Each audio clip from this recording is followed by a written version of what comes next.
জান তুমি কি করছো? আরে তুমি কালকে আমার সাথে দেখা করলে না কেন?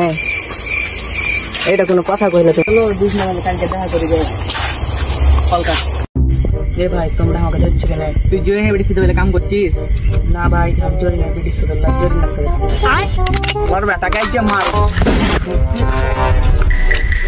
তোকে আর মারবো তো শেষ ইচ্ছা কি কহ?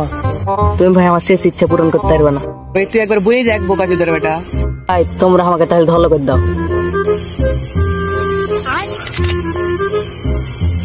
কি করবি একে? তাহলে কি করবি এখন একে? কি করবো আছে ছেড়ে দে। এই যে আপনি শোন সামনে চলে না দোকান থেকে একটা। আচ্ছা ঠিক আছে সমস্যা নাই। জুয়েনের নাম্বারটা লেখিস তো? ঠিক আছে আমি নিয়ে আসছি। এই ফেরে লাগলে মাছবো সাদা হয়ে যাবো, ফেরে লাগলে মাছবো সাদা হয়ে যাবো।